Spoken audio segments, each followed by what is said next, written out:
On tape 18, we'll be continuing our work with decimals. We'll be dividing decimals and changing fractions to decimals. Remember, as you watch the tape, take careful notes. If you don't understand a problem that I do or a concept, stop the tape and find some help from a tutor. Let's begin with division of decimals. The first dividing with our decimals that we'll do today is we'll divide a decimal by a whole number. And here's the rule that we'll be following. When the divisor is a whole number, the quotient's decimal point, or the answer's decimal point, should be placed directly above the decimal in the dividend. In other words, if you're dividing by a whole number, you don't move your decimal at all. If your divisor is already a whole number, you leave the decimal just as it is, if there's a decimal in your dividend, and bring it straight up, but you don't move the decimal. Let's test this out in a problem.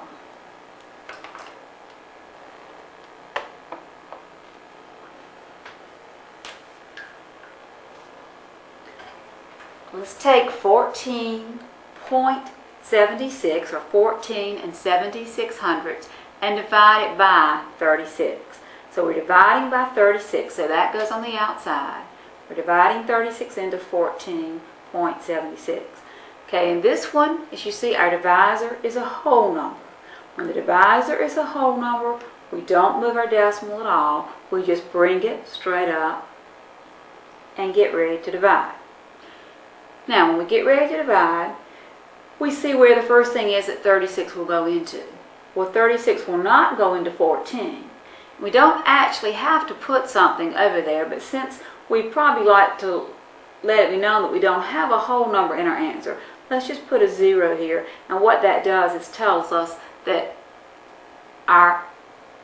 we don't have any whole numbers. Okay, then the first thing that 36 will go into is 147. And if we estimate, 3 goes into 14 4 times, so let's see what 36 multiplied by 4 gives us and see if that's the product we want. That's 24. Carry our 2. 12 and 2 is 14. So that gives us 144. And we'll put the 4 up here, then the 144. That leaves me with 3. When I subtract, then I bring my next number down from the top, which is a 6. When I divide 36 into 36, it goes one time. 1 times 36 is 36. So my quotient, or my answer, is 41 hundredths. Now if I want to check and make sure that was right, I take my answer, the 41 hundredths, and multiply it by the 36, and I think we'll do that. We'll take our 41 hundredths and multiply it by 36.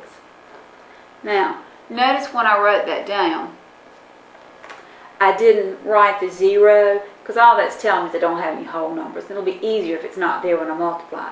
So let's multiply. 6 times 1 is 6. 6 times 4 is 24. Then multiply by 3. 3 times 1 is 3. 3 times 4 is 12. Add that up, I get 6, 7, 4, 1. And when we multiply, we count our decimal places. In our factors, this one has 2. This one doesn't have any. So our answer has to have 2. So it's 14.76, or 14 76 hundredths.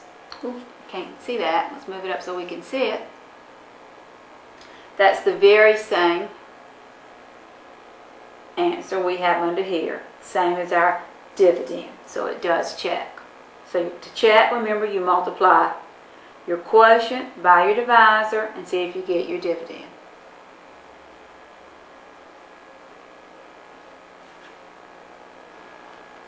Now let's think about what we do when we're dividing with decimals and our divisor is not a whole number. So we're going to be doing the division when the divisor has a decimal. Well, the whole key is to fix our divisor so it does not have a decimal in it. So that's the first thing that we're going to do. We're going to make the divisor a whole number by moving the decimal to the right as many places as necessary. In other words, we're going to move it as far as we have to move it so it will become a whole number. So we're going to make the divisor a whole number. Now, if we make the divisor a whole number, so if we have to move the decimal on the divisor, we're going to have to move the decimal on the dividend also. So let's look at the next step. The next step says to move the decimal point in the dividend the same number of places to the right that you moved it in the divisor. So if you move it in the divisor to make it a whole number, then once you move it in the divisor, you've got to move it the very same number of places in the dividend. Now, as you're moving it in the dividend, you might not be able to move it unless you add some zeros first. And that's what the final step says. Add zeros to the dividend as necessary. Now, we'll illustrate these three steps in a problem. We'll make the divisor a whole number by moving the decimal to the right as many places as we need to. Then, however many places we move it on the divisor, we'll move it the same number of places in the dividend. And as we're moving into the dividend, if we need to, we'll add zeros. So let's try this out on a problem. We're going to look at several different examples when we're dividing, when our divisor has a decimal in it. This one is 435 10,000ths divided by 2 9/10.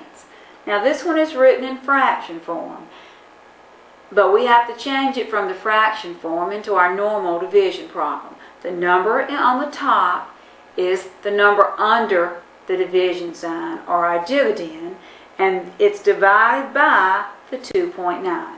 So we'd write it where it looked like this. Now, notice I didn't write the zero that told me I didn't have a whole number, but I needed to write the other zero because that's holding the place. Now, in order for me to be able to do the problem, the divisor has to be a whole number. So, to make it a whole number, I'm going to have to move the decimal one place to the right. That'll make my divisor a whole number. If I move it one place to the right there, I have to move it one place to the right here. So what actually happens, and I'm going to rewrite the problem the way it's going to look once we move that decimal. So now it's going to become 29 divided into point, because we moved it here, 435, or 435 thousandths. Okay, so that's our actual problem.